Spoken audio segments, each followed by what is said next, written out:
তিনি মনের দুঃখে পদত্যাগ করবেন, মনের দুঃখে চলে যাবেন, অথবা এনিথিং অট, অপ্রত্যাশিত বা অনভিপ্রেত অনেক ঘটনা ঘটতে পারে। এবং সেরকম একটা পরিবেশ পরিস্থিতির দিকে দেশ যাচ্ছে কিনা এই বিষয়গুলো নিয়ে আলোচনা করব। আমাদের দেশের মানুষের যে স্বাভাবিক চরিত্র, আমরা সবসময় শক্তের ভক্ত, নরমের জম। আমাদের দেশের বেশিরভাগ মানুষ পাওয়ার পলিটিক্স করতে ভালোবাসেন। ক্ষমতার মসনদে যদি এক মাসের একটু অবোধ শিশুকে বসিয়ে দেওয়া হয়, তবু আমাদের দেশের জনগণ সেই শিশুকে সেলুট করবে, সম্মান করবে। তো তারই ধারাবাহিকতায় ডক্টর মোহাম্মদ ইউনূস যখন ক্ষমতায় বসলেন, তখন এখন তো আমাদের এই যে এজাহারে তাজাল্লুল, কারোর কাছে নত হওয়ার, অবনত হওয়ার এবং নিজেকে ছোট ভাববার কিংবা ছোট করার যে প্রবৃত্তি রয়েছে, আবার কন্ট্রাস্ট মানে ঠিক উল্টো দিকে যেটা রয়েছে, সেটি হলো অল অন এ সাডেন কোন রকম কারণ ছাড়াই নিজেকে খুব বড় ভাবা, নিজেকে সবকিছুর ঊর্ধ্বে ভাবা এবং আমি সবকিছু পারি, আমার কাছে অলৌকিক ক্ষমতা রয়েছে, দেবত্ব রয়েছে, এরকম হঠাৎ করে কিছু মানুষের লম্ফ এবং ঝম্প আমাদের এই দেশে শুরু হয়ে যায়। তো এই যে শেখ হাসিনার পতনের পর একটি অদ্ভুত এবং একটি নতুন পরিবেশ পরিস্থিতি আমাদের রাজনীতি, আমাদের অর্থনীতি, আমাদের জীবন, আমাদের জীবিকা, আমাদের সমাজ ব্যবস্থা সব জায়গাতে রীতিমতো ছায়া ফেলেছে। ছায়া বললেও ভুল হবে, অপছায়া ফেলেছে। ফলে সবকিছু টালমাটাল, কোনো কিছুরই ধারাবাহিকতা কিন্তু এই সময়টিতে নেই। ফলে কি হলো, রাতারাতি ডক্টর মোহাম্মদ ইউনূসের একটি সমর্থক গোষ্ঠী দাঁড়িয়ে গেল এবং একেবারে অপ্রত্যাশিত সমর্থক গোষ্ঠী। আমাদের দেশের যে সকল ইসলামী বক্তা, যে সকল ইসলামিক নেতা, তাদের একটা বিরাট অংশ ডক্টর মোহাম্মদ ইউনূসকে ঘৃণা করতেন। বিরাট অংশ বলে ভুল হবে, বলতে গেলে সবাই। তাকে তারা সুদখোর বলে গালিগালাজ করতেন এবং এই গালিগালাজ করে তারা শান্তি পেতেন।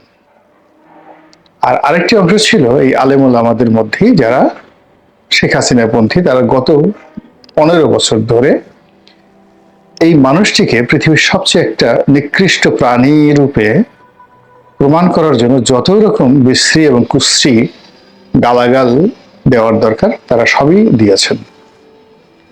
কিন্তু অবাক করার ব্যাপার হলো যে ডক্টর মোহাম্মদ ইউনূস ক্ষমতা লাভের পরে হাতে গোনা 2-4 জন ইসলামী বক্তা অথবা তৌহিদি জনতার খুব অল্প একটি অংশ তাদের যে অতীতের কথাবার্তা সেগুলো তারা স্মরণ রেখেছেন। অনেকে চুপচাপ থেকেছেন বা রয়েছেন, বা অনেকে হালকাভাবে ডক্টর মোহাম্মদ ইউনূসকে একেবারে মোলায়েম স্বরে তাকে স্মরণ করিয়ে দেওয়ার চেষ্টা করছেন যে তিনি আসলে এরকমই।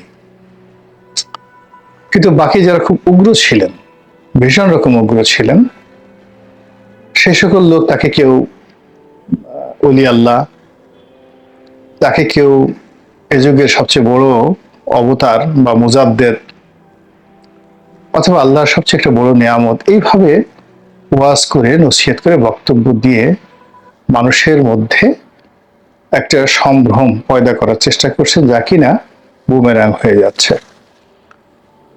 যারা এই সকল কথাবার্তা বলছে তাদের গ্রহণযোগ্যতা কমে যাচ্ছে, জনপ্রিয়তা কমে যাচ্ছে এবং ওয়াজের ময়দানে তাদের যে গ্রহণযোগ্যতা ছিল এবং তাদের যে একটা ভ্যালু ছিল, ফেস ভ্যালু ছিল, এটাও কিন্তু মারাত্মকভাবে কমে যাচ্ছে। এই গেল একটা গ্রুপ। দ্বিতীয় আরেকটি গ্রুপ হলো যে এখানে কিংস পার্টি গঠন হচ্ছে।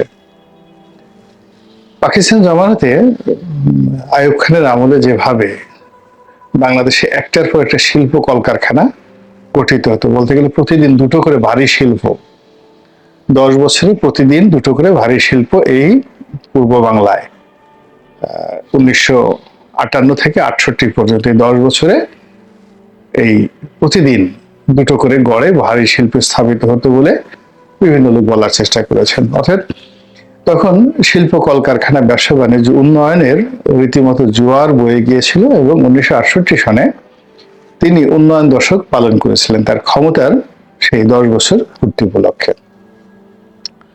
তো এখন সেই উন্নয়ন দশকের মতো করে এই জমানাতে কিংস পার্টি গঠন হচ্ছে প্রায় প্রতিদিনই, এবং অদ্ভুত অদ্ভুত সব মানুষ, অদ্ভুত অদ্ভুত সব নাম, অদ্ভুত তাদের কথাবার্তা এবং অদ্ভুত তাদের পোশাক এবং পরিচ্ছদ। এই মানুষের সঙ্গে ডক্টর মোহাম্মদ ইউনূসের কোনো যোগাযোগ আছে বা তার সরকারের বা গোয়েন্দা সংস্থার কোনো যোগাযোগ আছে, এই কথা ভাবতেই গা কেমন যেন একটা শিরশির শিরশির করে ওঠে। 3 নম্বরে যে জিনিসটি, সেটি হলো সরকারের যে সকল কর্তা ব্যক্তি তারা ধৈর্য হারিয়ে ফেলেছেন, ভীষণ রকম ধৈর্য হারিয়ে ফেলেছেন। তাদের মুখ গম্ভীর হয়ে গেছে, গায়ের চামড়া অনেকের কালো হয়ে গেছে এবং তাদের কথাবার্তা এলোমেলো হয়ে গেছে। তো এরকম একটা পরিস্থিতি যখন তৈরি হচ্ছে, সেই পরিস্থিতিতে এই সরকারের 5 বছর কন্টিনিউ করা কিংবা এই সরকারের আজীবন ক্ষমতায় থাকা কিংবা কিছু না হোক 2 বছর 3 বছর থেকে একটা নির্বাচন দেওয়া, এটা বলতে গেলে দুরূহ একটা বিষয় হয়ে দাঁড়িয়েছে। এগুলো সব ভাবের কথা। আপনি যদি ভাবের কথা বাদ দিয়ে একেবারে রূঢ় বাস্তবতায় আসেন, সেই রূঢ় বাস্তবতা হলো যে আপনাকে আপনার লিমিট জানতে হবে এবং বুঝতে হবে। ব্যক্তি জীবনে এবং রাজনীতিতে যখন কেউ লিমিট ক্রস করে, তখন আর সে সেখানে থাকতে পারে না। অবস্থা দৃষ্টি মনে হচ্ছে যে সরকার এবং ডক্টর মোহাম্মদ ইউনূস বেসিক্যালি নিজেকে এখন একটি আনলিমিটেড কোম্পানি বানিয়ে ফেলেছেন। তার মনে হচ্ছে তিনি অনেক সুন্দর কথা বলতে পারেন, তার মনে হচ্ছে তিনি মহাকাশ পাড়ি দিতে পারেন, তার মনে হচ্ছে তিনি আরো অনেক কিছু করতে পারেন।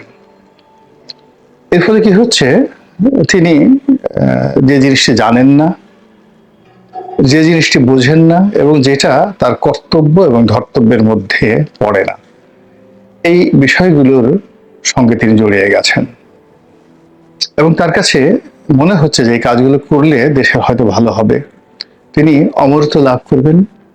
আর তার চোখে উন্নত বিশ্বের যে যাকে বলা হয় ঝকঝকে তকতকে রাস্তাঘাট, পরিপাটি বিমানবন্দর, শুনশান যে একটা বাহ্যিক অবস্থা এবং মানুষের যে নির্ভর জীবন, এটি তার মন এবং মস্তিষ্কে রীতিমতো ভর করেছে। ফলে খুব অল্প সময়ের মধ্যে তিনি এই বাংলাদেশকে সিঙ্গাপুর বানানোর জন্যে কিংবা বিদেন পক্ষে মালয়েশিয়া বানানোর জন্যে তিনি চেষ্টা করেছেন বা চেষ্টা চালিয়ে যাচ্ছেন বা পরিকল্পনা করেছেন। এটা অনেক ইতিবাচক অর্থে আমি এটা ধরলাম, কিন্তু এটা যে সম্ভব নয়। এটি যদি তিনি লিক ওয়ান, সিঙ্গাপুরের যিনি ফাউন্ডার ফাদার, তার জীবনে পড়তেন, তার ভিডিওগুলো দেখতেন এবং তার কথাবার্তাগুলো শুনতেন, তিনি 60-এর দশকে যখন রাজনীতি শুরু করলেন এবং 70-এর দশক থেকে তিনি যখন সফল হলেন,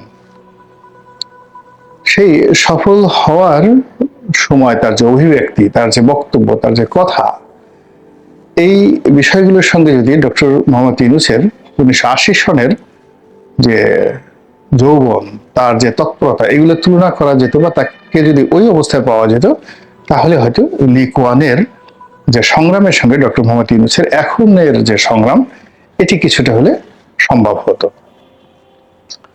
দ্বিতীয়ত, লিক ওয়ানের যে আর্থ উপলব্ধি, তার যে বাস্তব অভিজ্ঞতা, এটি তিনি রাজনীতি থেকে অবসর নেওয়ার পরে যখন মিনিস্টার মেন্টর হিসেবে দায়িত্ব পালন করলেন, ওই সময়টাতে তিনি শুধু সবার সমিতি সেমিনার করতেন। ওই সময়ের বক্তব্যতে তিনি যেটি বলেছেন যে সিঙ্গাপুরের যে মডেলটি এখন রয়েছে, এটি গুজরাটে হবে না। আবার একই কথা মিস্টার নরেন্দ্র মোদী বলেছেন যে তিনি গুজরাটের কিংবদন্তির উন্নয়ন সাধিত করেছিলেন, কিন্তু বৃহত্তর ভারতবর্ষে গুজরাট মডেল কোনো অবস্থাতেই বাস্তবায়ন সম্ভব নয়। তো কাজেই যারা তাকে নিয়ে খুব বেশি আশা করেছিল তাদেরকে নরেন্দ্র মোদী বলেছিলেন যে আমাকে আমার মতো চেষ্টা করতে দেন, আমি এই ভারতবর্ষে বা এই দিল্লিতে অতীতে যা কিছু হয়েছে তাদের সে খুব বেশি ভালো কিছু করতে পারবো বলে আমার কাছে মনে হচ্ছে না। এটা হলো তার প্রাজ্ঞতা। একইভাবে সিঙ্গাপুরের যে লি কুয়ান, তিনিও তার যে পরিণত বয়সের যে বক্তব্য, তিনি বারবার বলেছিলেন যে একটা ছোট আইল্যান্ড, সামান্য কিছু মানুষ এবং ভৌগোলিকভাবে এরকম একটা সুবিধাজনক অবস্থা পেয়ে আমি যে কাজটি করতে পেরেছি এটি অন্য ভূখণ্ডে আমি পারতাম না। দ্বিতীয়ত আমি যে সময় পেয়েছি এবং আমি যাদেরকে সহকর্মী হিসাবে পেয়েছি এটাও সফলতার একটা মানদণ্ড। তো সেই দিক থেকে ডক্টর মোহাম্মদ ইউনূস এখন যে সময়টি পেয়েছেন এটি বড় বেয়ারার সময়, অসময় তার জন্য এবং আমাদের সকলের জন্য। দ্বিতীয়ত তার যে বয়স, এই বয়স ভীষণ রকম তার জন্য একটা বোঝা। প্রতিদিনই তিনি দুর্বল থেকে দুর্বলতর হচ্ছেন এবং তার যারা বন্ধু বান্ধব আপনজন এর বিরাট অংশ আলটিমেটলি কবরে চলে গেছেন। যারা জীবিত আছেন তাদের একটা বিরাট অংশ হতাশ হয়ে সারাদিন পার্কে ঘুরে বেড়ান, নেতিবাচক চিন্তা ভাবনা করেন, অনেকে ধর্মকর্ম করেন, অনেকে বাস্তব জীবনের যে ব্যর্থতা স্মরণ করে সেই নানা রকম খিস্তি খেয়াল করতে থাকেন। আর অবসর সময় তারা মানুষের সাথে ঝগড়া করেন, বুড়ো মানুষের যা হয়।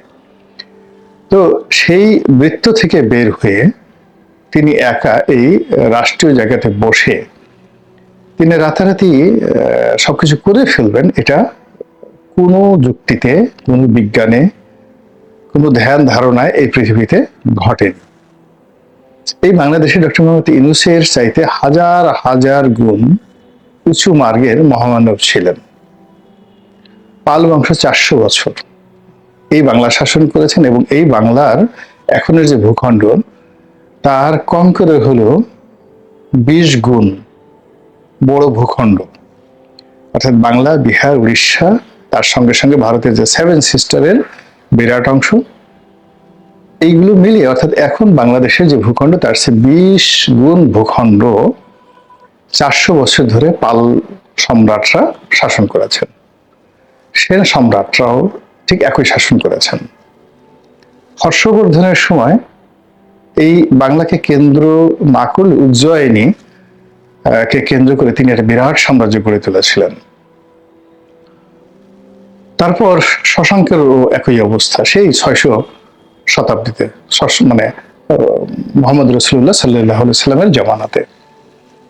এরপর সুলতানি আমল, মুঘল আমল, ইংরেজ আমল, এই বাংলায় বহু বড় বড় মানুষ এসেছেন। এমনকি পাকিস্তান জামানাতেও এই বাংলাতে গভর্নর হিসেবে, প্রধানমন্ত্রী হিসেবে অনেক বড় বড় মানুষ দায়িত্ব পালন করেছেন শুধুমাত্র পূর্ববঙ্গে। এখন তারা যে কাজগুলো পারেননি বা তারা যে কাজগুলো করেননি, তো সেই কাজগুলোতে হাত দেওয়ার আগে তাকে 1,33,000 বার, অর্থাৎ ডক্টর মোহাম্মদ ইউনূসকে 1,33,000 বার ভাবতে হবে। আমাদের দেশে আপনি যদি রাতারাতি খুব জনপ্রিয় হতে চান এবং সব কথায় তালি পেতে চান, প্রশংসা পেতে চান, বিশ্বাস করেন আপনি এই জিনিসগুলো পাবেন না। মানুষকে খুশি করার জন্য যদি আপনি খুব চেষ্টা করেন তাহলে মানুষ খুশি হবে না, বরং বিক্ষুব্ধ হবে। মানুষ যে জিনিসগুলো আপনার কাছে আশাই করে না সেই জিনিসগুলো মানুষকে দিয়ে যদি আপনি মনে করেন যে খুব বড় কিছু করলাম, তাহলে আপনার কপালে দুর্ভোগ আছে। শেখ হাসিনাকে দিয়ে চিন্তা করেন, এই মেট্রো রেল, রূপপুর পারমাণবিক কেন্দ্র, পদ্মা সেতু কোনো কিছুরই দরকার ছিল না। এই কাজ করতে গিয়ে তার অহংকার বেড়েছে, এই কাজ করতে গিয়ে সরকারের দুর্নীতি বেড়েছে, ব্যাপ্তি বেড়েছে, দলের মধ্যে সুবিধাভোগী শ্রেণী তৈরি হয়ে গেছে এবং তার যে মূল রাজনৈতিক যে থিম এটার থেকে তিনি সম্পূর্ণ আলাদা হয়ে গেছেন। ফলে কি নির্মম এবং নিশ্চয়ভাবে সেখান থেকে তাকে চলে যেতে হয়েছে। তো ডক্টর মোহাম্মদ ইউনূস এবং তার যারা সহকর্মী তারা মূল্য নিয়ন্ত্রণ করতে পারছেন না, সরবরাহ ব্যবস্থা ঠিক করতে পারছেন না, ব্যবসা বাণিজ্য ঠিক করতে পারছেন না, মানুষের দৈনন্দিন জীবনে নিরাপত্তা দিতে পারছেন না, মব ঠেকাতে পারছেন না, এমনকি নিজেদের বাসস্থান যমুনা সেখানটিও তারা